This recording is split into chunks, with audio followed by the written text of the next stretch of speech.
Okay, बैठ जाओ, start कर दिया। ओके, तो आज हम लोग का जो टॉपिक होगा तो होगा टाइप्स ऑफ कंडक्टर, है ना। उसको हम लोग दूसरी तरीके से लिख सकते हैं, types of material on the basis of electric current, है ना।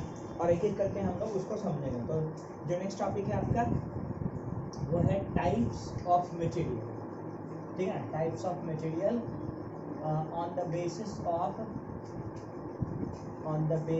Of electric current. Electric current मतलब इलेक्ट्रिक करंट के बेसिस पर कितने टाइप के मटेरियल्स को हम लोग डिवाइड करते हैं। तो बेसिकली हम लोग कहते हैं क्या, देखो कि नेचर में बेसिकली दो टाइप का मटेरियल होता है। बैठ जाना, छोड़ दो।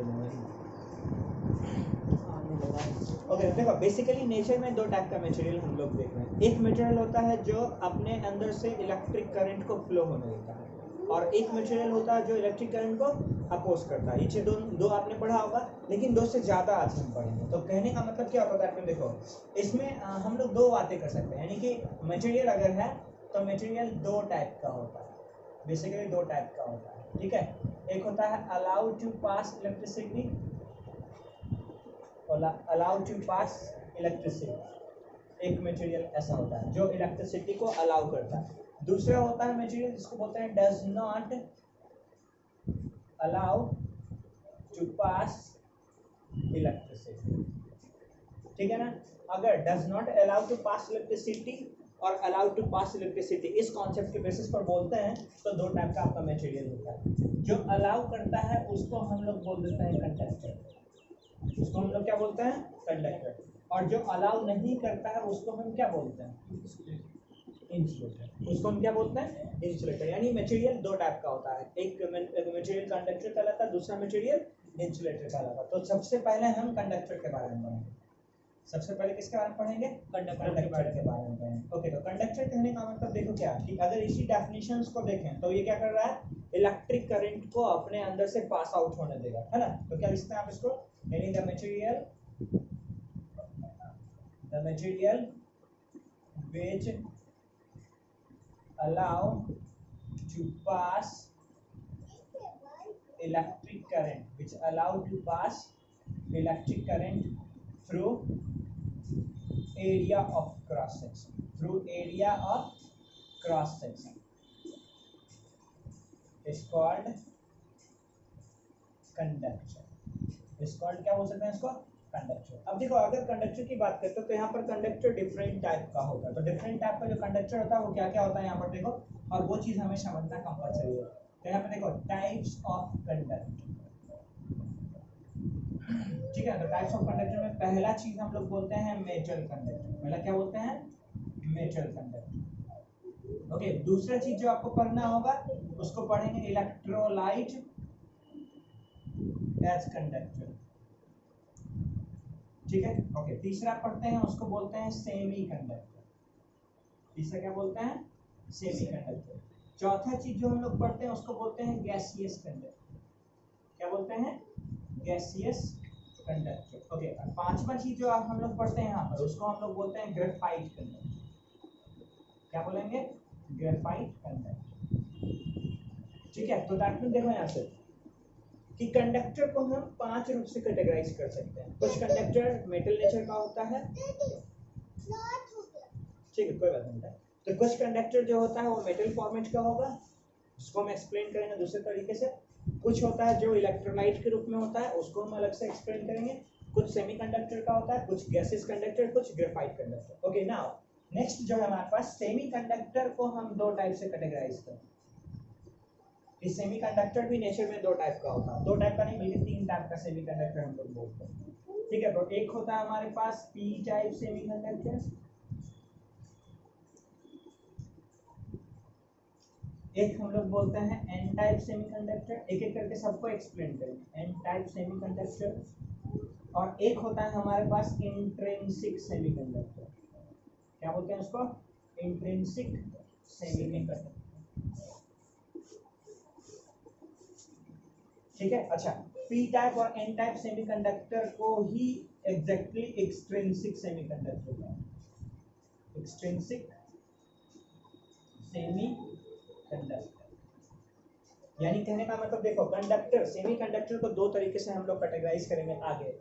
एक होगा एक्सट्रिंसिक सेमीकंडक्टर, एक होगा इंट्रिंसिक सेमीकंडक्टर। एक्सट्रिंसिक सेमीकंडक्टर दो टाइप का होता है, पी टाइप और एन टाइप। तो पहले इसको फटाफट नोट डाउन करो और फिर हम एक एक करके एक्सप्लेन करेंगे कि क्यों इसको इतने टाइप से हम लोग कैटेगराइज करते हैं। ओके, बाउज ऊपर वाला ना इसमें।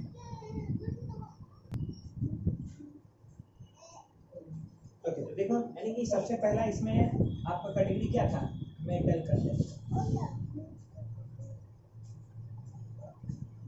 ओके, तो मेटल कंडक्टर कहने का मतलब क्या होता है, यानी आपने पढ़ा होगा कि that means that any metal like जैसे copper, silver, gold, platinum, zinc और जितने भी मेटल्स हैं, एल्युमिनियम, वो सब क्या करते हैं अपने अंदर से करंट को अलाउ करते हैं।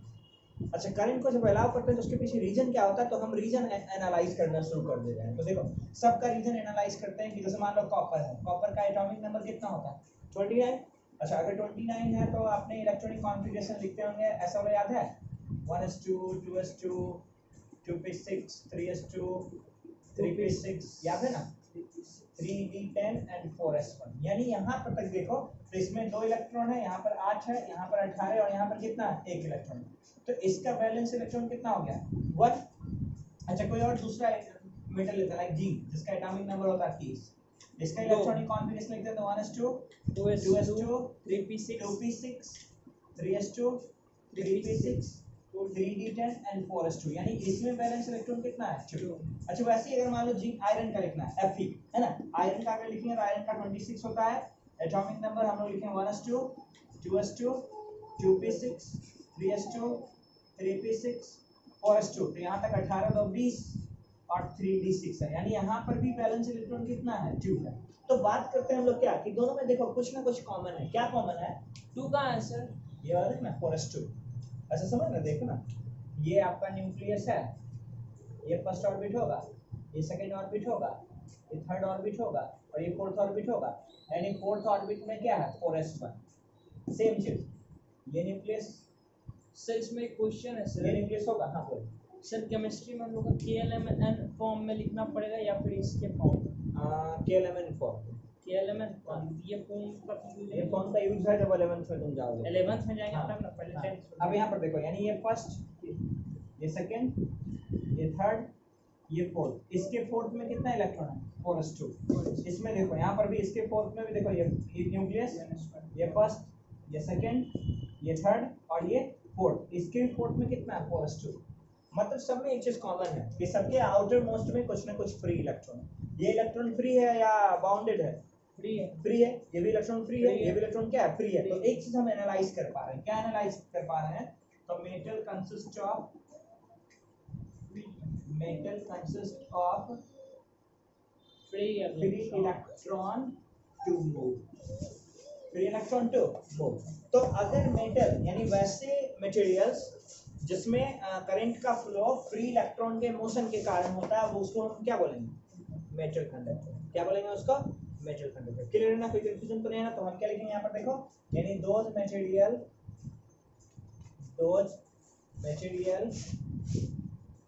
in which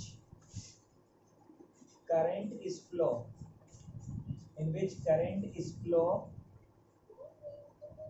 in form of free electron. अच्छा, फ्री इलेक्ट्रॉन को ही दूसरा नाम क्या बोलते हैं वैलेंस इलेक्ट्रॉन। फ्री इलेक्ट्रॉन को ही क्या बोलते हैं वैलेंस इलेक्ट्रॉन। फ्री इलेक्ट्रॉन्स और वैलेंस क्या कर रहा है यहाँ पर, साउंड इरिटेट हो रहा है। वैलेंस इलेक्ट्रॉन यानी मेटल कंडक्टर एक ऐसा कंडक्टर होता है जिसमें करंट का फ्लो होगा, लेकिन किसके रूप में फ्री इलेक्ट्रॉन्स के रूप में। किसके रूप में फ्री इलेक्ट्रॉन्स के रूप में। अच्छा, इसको देखने के लिए हम ऐसा भी देख सकते हैं, आपको लास्ट क्लास में याद भी होगा कि हमने बताया भी था कि जैसे मान लेते हैं आपके पास कॉपर का कोई कंडक्टर है। किसका कंडक्टर है कॉपर का कंडक्टर है। तो मान लेते हैं ये कॉपर का कंडक्टर है। अच्छा, पर एटम कितना इलेक्ट्रॉन है, पर एटम कितना इलेक्ट्रॉन, एक इलेक्ट्रॉन। तो मैंने बोला इलेक्ट्रॉन को हम ऐसे मान लो माइनस साइन से दिखाएं। इलेक्ट्रॉन को किस साइन से दिखाएं माइनस साइन से दिखाएं। उसका इसमें हम क्या कनेक्ट करते रहे, सेल कनेक्ट करते रहे, बैटरी जिसको बोलते हैं। तो अच्छा, बैटरी कनेक्ट कर दिया, इसलिए एक बड़ा एक छोटा। तो बैटरी ये पॉजिटिव टर्मिनल और ये नेगेटिव टर्मिनल। तो बैटरी का पॉजिटिव टर्मिनल से जो वायर है वो इस एंड को पॉजिटिव चार्ज बना रहा है और नेगेटिव वायर जो है वो इस एंड को नेगेटिव चार्ज बना रहा है। अब क्या हो रहा होगा देखो यहाँ पर कि ये बैटरी का नेगेटिव टर्मिनल से मिला हुआ नेगेटिव चार्ज मेटल के इलेक्ट्रॉन को रिपेल कर रहा होगा, जबकि वो पॉजिटिव चार्ज क्या कर रहा होगा, अट्रैक्ट कर रहा होगा। यानी यहाँ से इधर चल रहा होगा, यहाँ से इधर चल रहा होगा, यहाँ से इधर चल रहा होगा, ये इधर चल रहा होगा, ये इधर चल रहा होगा। तो जितने भी इलेक्ट्रॉन है, all the electrons move towards the positive charge. तो एक बार यहाँ पर देखो, ऑल द इलेक्ट्रॉन यानी all the valence electron is move towards the positive terminal. Clear है ना, यहाँ तक कोई कंफ्यूजन तो नहीं है ना, पॉजिटिव टर्मिनल। अब देखो यहाँ से हम जानते हैं चूंकि I इज इक्वल टू क्या होता है, Q बाय T, और यहाँ पर जो Q है, यहाँ पर जो Q है वो कौन लेके आ रहा है, इलेक्ट्रॉन लेके आ रहा है। कौन लेके आ रहा है, इलेक्ट्रॉन लेके आ रहा है। इसलिए यहाँ से दोनों से लिख सकते हैं, तो I is equal to N into E by क्या लिख सकते हैं, यानी यहाँ पर जो चार्ज कैरियर है वो चार्ज कैरियर कौन सा है, इलेक्ट्रॉन है। तो मेटल कहने का मतलब क्या होता है, मेटल कंडक्टर आप क्या डिफाइन कर सकते हैं, those materials in which electron is acting as a charge carrier. क्या लिख सकते हैं आप, यानी simply those materials in which electron is acting as a charge carrier. कौन सा electron, that free electron acting as a charge carrier is called metal conductor. Clear हो गया ना, फिर कंफ्यूजन तो नहीं है। तो लिखेंगे फाइनली, यानी क्या लिखेंगे यहाँ पर, द मटेरियल्स, तो चार्ज कैरियर यहाँ पर क्या हो रहा है आपका, इलेक्ट्रॉन। चार्ज कैरियर कौन सा है, इलेक्ट्रॉन। तो याद रखिएगा इसमें, in case of metal the charge carrier will be electron. Note कर लीजिए। देखो बी, इलेक्ट्रोलाइटिक कंडक्टर। अब देखो इलेक्ट्रोलाइटिक कंडक्टर क्या होता है, यानी इलेक्ट्रोलाइटिक कंडक्टर कहने का मतलब हम लोग कहते हैं क्या, दैट मींस हमारे पास कुछ कंपोनेंट है, लाइक जैसे हम लोग कहते हैं क्या, आपके पास सॉल्ट है, आपके पास एसिड है और आपके पास बेस है ना। अच्छा, अगर किसी सॉल्ट एसिड बेस की बात करते हैं तो सब में कुछ ना कुछ कॉमन चीज होती है। जैसे बात करते हैं एसिड यानी HCl है, बात करते हैं बेस यानी NaOH है, और इन दोनों के कॉम्बिनेशन से सॉल्ट बनता है आपके पास, जिसको क्या लिखते हैं, NaCl। अच्छा, अब इन तीन टाइप के कंपाउंड में कुछ ना कुछ बेसिक कंपोनेंट जो है वो कॉमन है। क्या कॉमन है उस चीज को देखो, ये आपका मेटल है और ये क्या है, नॉन मेटल। अच्छा, ये आपका मेटल है और ये नॉन मेटल का कॉम्बिनेशन, यहाँ पर मोर इलेक्ट्रोनेगेटिव एटम है और ये लेस इलेक्ट्रोनेगेटिव एटम। तो देखो, जो मेटल होता है वो नेचर में पॉजिटिव चार्ज, और जो नॉन मेटल होता है नेचर में नेगेटिव चार्ज। अगेन ये नॉन मेटल है लेकिन लेस इलेक्ट्रोनेगेटिव, तो पॉजिटिव चार्ज। ये नॉन मेटल है लेकिन मोर इलेक्ट्रोनेगेटिव, तो इस पर कौन सा चार्ज, नेगेटिव चार्ज। अब देखो, ये मेटल है पॉजिटिव चार्ज, ये नॉन मेटल का कॉम्बिनेशन है नेगेटिव चार्ज। तो हम क्या देख पा रहे हैं कि इन तीनों कंडीशंस में दो डिफरेंट टाइप ऑफ कंपोनेंट है। क्या क्या कंपोनेंट है, तो देखो इसमें से दो कंपोनेंट है, एक को हम लोग Na+ बोल रहे हैं, दूसरे को Cl- बोल रहे हैं। Na+ क्या होता है, पॉजिटिव चार्ज है इस पर, कैटाइन। Cl- क्या है, अनायन, नेगेटिव चार्ज है, अनायन। सेम कंडीशंस यहाँ पर भी देखो, अगर इन दोनों को भी फ्रीडम रूप में लिखें तो फ्रीडमली ये Na+ है और फ्रीडमली ये OH-। अगेन Na+ है तो क्या लिख सकते हैं, कैटाइन। OH- है तो क्या लिख सकते हैं, एनाइन। यानी इलेक्ट्रोलाइट का फॉर्मेशन हमेशा कैटाइन और एनाइन के कॉम्बिनेशन से होता है। पहला चीज, यानी कि सबसे पहला चीज जो हम समझ रहे हैं वो क्या समझ रहे हैं, combination of cation and A9. Sir एक चीज बताइए, हाँ बोलो सर साल्ट और बेस इक्वल ही है सर, मतलब सॉल्ट और बेस नहीं है। देखो सब में देखो, बेस और एसिड के कॉम्बिनेशन से सॉल्ट बनता है, एक का पॉजिटिव आएगा दूसरे का नेगेटिव आएगा तो बनाइए। तो देखो यहाँ से Na+ और यहाँ से Cl-, ये दोनों कंबाइन होगा NaCl बनाएगा, इसका OH- इसका H+, H2O बनाएगा। तो हम इसमें रिएक्शंस पढ़ेंगे, HCl reacts with NaOH, then NaCl plus H2O is। तो देखो ये एसिड है, ये बेस है, so acid reacts with base, then salt plus water is, तो वाटर का फॉर्मेशन होता है। तीनों चीज में कॉमन क्या है, तो cation anion, cation anion, cation और एनाइन। सर बैलेंस है सर, हाँ बैलेंस, देखो ना, एक सोडियम, एक क्लोरीन, एक हाइड्रोजन, दो हाइड्रोजन, एक ऑक्सीजन, है ना। तो डेफिनेटली को यानी क्या मिल रहा है पर, combination of cations and anions. पहला चीज क्लियर हो गया। तो इलेक्ट्रोलाइटिक कंपोनेंट में हमेशा एक मतलब आपका स्पीशीज कैटायन होगा और एक स्पीशीज एनाइन होगा, ठीक है। तो कैटायन और एनाइन का स्पीशीज है। ओके, नाउ दूसरा एक चीज और समझना यहाँ पर, जब भी एक कैटायन और दूसरे एनाइन को अप्रोच करेगा तो दोनों के बीच में जो बॉन्ड फॉर्म होता है उसको बोलते हैं आयनिक बॉन्ड। क्या बोलते हैं उसको? Ionic bond. तो यहाँ पर समझ देखो यहाँ पर कि cation and anion interact to form ionic bond। क्या फॉर्म कर सकता है? आयनिक बॉन्ड फॉर्म कर सकता है। ओके, नेक्स्ट तीसरा चीज देखते हैं जो आपको पता होना चाहिए। ये इलेक्ट्रोलाइट तीन फॉर्मेट में आपको मिल सकता है। तीन फॉर्मेट में क्या क्या मिल सकता है? तो देखो, पहला फॉर्मेट मिल सकता है सॉलिड में, दूसरा फॉर्मेट मिल सकता है आपको मोल्टेन लिक्विड, लिक्विड में अभी समझाता हूँ, और तीसरा आपको जो मिलता है वो मिलता है एक्वस सॉल्यूशन। यस यस ठीक है ना, गैसेस में नहीं, तीनों में मिलेगा। देखो, सॉलिड कहने का मतलब समझ में आ रहा है कि नमक आपके सॉलिड फॉर्मेट में है, ठीक है। अच्छा, मोल्टेन लिक्विड कहने का मतलब क्या होता है कि नमक को तुम गर्म करके पिघला दो। जब तुम पिघला दोगे तो क्या बनाएगा? लिक्विड बनाएगा। उसको गर्म करने के लिए, हाँ, उसको गर्म करने के लिए क्या करो कि जो हमारा ये ब्लास्ट फर्नेस होता है, कोयले की भट्टी, तो कोयले की भट्टी में क्या करो, एक मेटल में उसको डायरेक्ट आग में नहीं रखो, आग में रखोगे तो जलेगा, ठीक है ना। लेकिन आप क्या करो कि एक लोहे का बर्तन लो, लोहे के बर्तन में नमक को रख के ऊपर से कवर कर दो और नीचे से हीट करो। That salt should not be placed in direct flame, but that must be placed on the in a something like container, in iron और स्टील, हाँ, किसी के कंटेनर में रख के उसको हीट करोगे तो वो मेल्ट हो जाएगा लिक्विड फॉर्म में। जैसे चीनी को गर्म करते तो मेल्ट होता है, वैसे ही चाशनी बनाते हैं। तो पानी डाल के बनाते हैं, उसको नहीं भी पानी डाल के गर्म करोगे तब भी वो पिघल जाता है, ठीक है। नमक का मेल्टिंग पॉइंट ज़्यादा होता है, चीनी का मेल्टिंग पॉइंट कम होता है, इसलिए चीनी जल्दी पिघल जाता है, नमक थोड़ा देर में पिघलता है। तो कहने का मतलब देखो कि इलेक्ट्रोलाइट जो है वो तीन स्टेट में पाया जाता है, सॉलिड, मोल्टेन और एक्वस। अब तीन स्टेट मैंने यहाँ पर लिखा है, कौन सा स्टेज? तीन डिफरेंट स्टेज लिखा मैंने यहाँ पर। तो देखो, तीन डिफरेंट स्टेज में क्या क्या हो सकता है। पहला स्टेज मैंने बोला सॉलिड। तो सॉलिड कहने का मतलब लूजली पैक्ड या closely packed? Sir closely packed. Closely packed, तो मैंने यहाँ पर बोला closely packed. Closely packed particles. Okay, अगर क्लोजली पैक्ड है तो क्या ये आयन मूव करेगा? नहीं मूव करेगा। That means ions are not free to move. तो क्लोजली पैक्ड में दूसरा कंडीशन क्या मिला?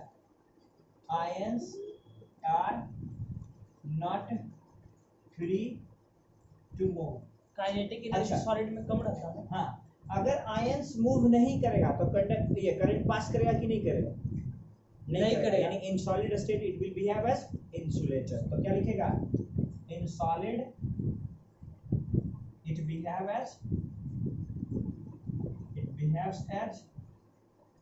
सर वन क्वेश्चन सर, तो याद रखिएगा, आदमी भी तो सॉलिड है। हाँ, लेकिन हमारी बॉडी जो है ना, that skin is made up of negative charge particles. जो हमारा बॉडी है ना वो प्रोटीन का होता है, और प्रोटीन का जो आउटर लाइनिंग होता है वो नेगेटिव चार्ज का होता है, इसलिए करंट आता है। समझ में आया? नहीं आना चाहिए। और उसके साथ साथ देखो कि सब इलेक्ट्रॉन से बना हुआ है, और उसका मोशन भी तो उसके बाद अंदर ब्लड है, उसमें भी डिफरेंट टाइप ऑफ इलेक्ट्रोलाइट है, वो सब ऑलरेडी मोशन में होता है। समझ में आया? पंपिंग ऑर्गेन्स के द्वारा मोशन में रहता है। तो अगर वो इलेक्ट्रोलाइट पंपिंग मोशन के द्वारा, तो देखो ब्लड में आयंस है, वो इलेक्ट्रोलाइट आयंस क्या करते हैं? पंपिंग ऑर्गेन्स लाइक हार्ट से क्या करेंगे? मूव करते रहते हैं। दूसरा, आप 10th क्लास में ही है तो 10th क्लास में आप पढ़ेंगे हमारे बॉडीज में न्यूरॉन सेल्स होता है। The combination of neuron cells form brain. अब ब्रेन में जो हमारा न्यूरॉन सेल्स है, नहीं 10th में पढ़ना है, ब्रेन में जो हमारा न्यूरॉन सेल्स है उसमें दो टाइप के इम्पल्स, मतलब दो टाइप के वेव को रिसीव करने का टेंडेंसी होता है। एक वो क्या सेंड करता है? इलेक्ट्रिकल वेव सेंड करता है, और एक केमिकल वेव सेंड करता है। तो केमिकल भी रिलीज कर रहा है और इलेक्ट्रिकल भी रिलीज कर रहा है। तो न्यूरॉन सेल्स अगेन देखो इलेक्ट्रिकल वेव पर काम कर रहा है, हमारा ब्लड सेल्स अगेन आयनिक ये मोशन पर काम कर रहा है, हमारा जो स्किन है वो ऑलरेडी प्रोटीन्स का बना हो, तो चार्ज पार्टिकल्स होते हैं प्रोटीन्स में। तो अगर इतने सारे चार्ज बॉडीज हैं, that's why our body behave as a conductor. समझ में आया? कोई कंफ्यूजन तो नहीं है ना? ओके, नाउ अब देखो यहाँ पर मैंने क्या लिखा है सॉलिड कंडीशंस में सॉलिड कैसा है, क्लोजली पैक्ड होता है, क्लोजली पैक्ड होने के कारण ions are not free to move, ions नहीं चल सकते। अगर आयन नहीं चलेंगे तो क्या लिख सकते हैं, in solid it behave as insulator, मतलब सॉलिड स्टेट में इलेक्ट्रोलाइट क्या है, इंसुलेटर है, it is not a conductor. But second stage क्या है, देखो आपका, अच्छा ठीक है कोई बात नहीं, सेकेंड क्या है आपका, अच्छा कोई बात नहीं, सेकेंड क्या है आपका, मोल्टन लिक्विड। तो देखो सेकेंड क्या है कंडीशन, देखो सेकेंड में यहाँ पर लिख रहा हूँ मोल्टन सॉलिड। अब तुम बदमाशी कर रहे हो, मार खाओगे। देखो मोल्टन सॉल्ट, अच्छा मोल्टन सॉल्ट कहने का मतलब क्या होता है, यानी कि आपके पास कोई भी इलेक्ट्रोलाइट सॉलिड में था, आपने उसको हीट करके लिक्विड में कन्वर्ट कर दिया। तो देखो यहाँ पर है आपके पास सॉलिड, आप उसको क्या करते हैं, हीट करते हैं और क्या बना दिया, लिक्विड। यानी कि आपके पास है जैसे मान लो क्या FeCl3 सॉलिड, आपने क्या किया, हीट किया, अब आपके पास FeCl3 कैसा है, लिक्विड। अच्छा अगर FeCl3 लिक्विड है तो उसके आयंस क्लोजली पैक्ड या लूजली पैक्ड, लूजली पैक्ड हो जाएंगे कंपेयर टू। तो क्या लिख सकते हैं यहाँ पर, देखो पहला चीज लिक्विड फॉर्म में है, और क्या लिख सकते हैं हम, cations and anions are loosely packed, cations and anions are loosely packed. Okay, अगर ये लूजली पैक्ड हो जाएगा तो आप खुद बताइए, अगर ये लूजली पैक्ड हो गया तो ये आयंस को मूव कराएगा या नहीं कराएगा, मूव कराएगा। That means cations and anions are able to migrate या मूव। तो क्या लिख सकते हैं यहाँ पर, देखो cations and anions are able to migrate in cell, मतलब सेल के प्रेजेंस में वो क्या कर सकता है, माइग्रेट कर सकता है। तो लिक्विड फॉर्मेट में यानी मोल्टेन फॉर्मेट में इंसुलेटर या कंडक्टर यानी in liquid form, conductor, solid form, in liquid form conductor. Clear है ना। अच्छा अब कंडक्टर कहने का मतलब दो कंडीशन देखा, तीसरा एक्वस फॉर्मेट, कौन सा फॉर्मेट, एक्वस फॉर्मेट। तो तीसरा हमें यहाँ पर देख रहे हैं, शायद इतना में आ जाएगा। ओके तीसरा एक्वस फॉर्मेट, ठीक है। अब एक्वस में देखो एक कला होता है, पानी के अंदर एक गुणधर्म है, आप एक टर्म्स समझते होंगे, लाइक डिसॉल्व इन लाइक, मतलब जो जैसा होता है वो अपने ही जैसा मित्र भी बनाता है ना, ये नेचर का रूल है। क्योंकि जब तक अपने अपने में पटेगा नहीं तब तक आप दोस्ती नहीं कर सकते। उस सिस्टम को ही हम बोलते हैं लाइक डिसॉल्व इन लाइक, जो जैसा होता है वो उसमें ही घुलता है, ठीक है ना। अच्छा अब इस सिस्टम को समझो, हम कहते हैं लाइक डिसॉल्व इन लाइक कहने का मतलब क्या होता है कि जब नमक को हम पानी में घोलते हैं तो नमक में भी देखो कैटायन और एनायन है, वाटर में भी क्या है, कैटायन और एनायन। कैसे है देखो कैटायन और एनायन, तो यहाँ पर देखो हम बात करते हैं यहाँ पर NaCl, देखो Na पे पॉजिटिव चार्ज और Cl पर नेगेटिव चार्ज, हम बोलते हैं H2O, H2O करने का मतलब H पर पॉजिटिव चार्ज और OH पर, यानी इसमें भी दो डिफरेंट चार्ज है, इसमें भी क्या है, दो डिफरेंट चार्ज। तो जैसा ये है वैसा ये है, इसलिए बोलते हैं लाइक डिसॉल्व इन लाइक। तो जब नमक को H2O में घोलते हैं तो ये घुल करके बिखर जाता, और बिखरेगा तो Na प्लस Cl माइनस के जैसा बिहेवियर शो करेगा, ये एक्वस और ये एक्वस। नाउ यहाँ पर तो लिक्विड में था, यहाँ पर ये टोटली फ्री है, समझ में आ रहा ना। सो इन द एक्वस सॉल्यूशन, इसी को बोलते हैं aqueous solution, that means when salt, that means you can say that when electrolyte is dissolved in water then the solution is formed। तो solution के conditions में cations और anions free है, यहाँ पर closely packed था, यहाँ पर loosely held है, यहाँ पर क्या है, free है। अगर free है then in that case it also behave as conductor। समझ में आ गया, कोई confusion तो नहीं है ना। तो हम क्या लिख सकते हैं यहाँ पर, यानी कि देखो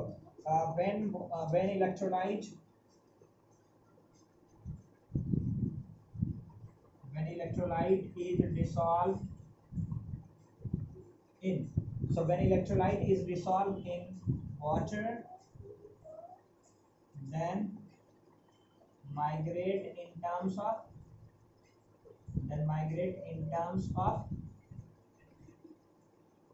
cations and एनायंस। अच्छा, अगर ये माइग्रेट कर गया कैटायंस और एनायंस में, तो एक्वा सॉल्यूशन क्या है? कंडक्टर। एक्वा सॉल्यूशन क्या है?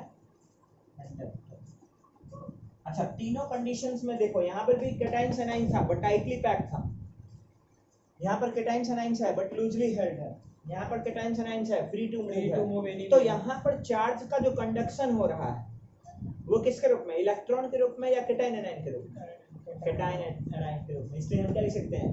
those materials in which electricity is conducted by the flow of cations and anion is called electrolytic conductor।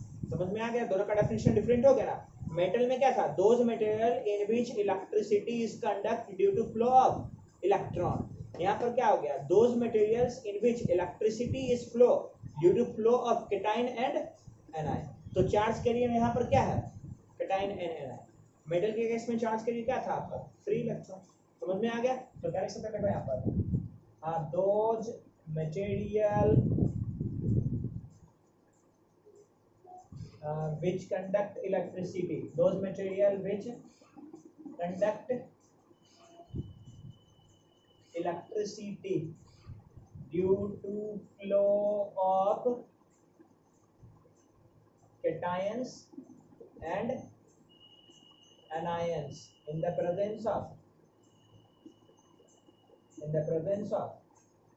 Cell, मतलब बैटरी के प्रेजेंस में। किसके प्रेजेंस में? बैटरी के प्रेजेंस में। तो चार्ज कैरियर क्या मिला आपको बेटा यहाँ पर?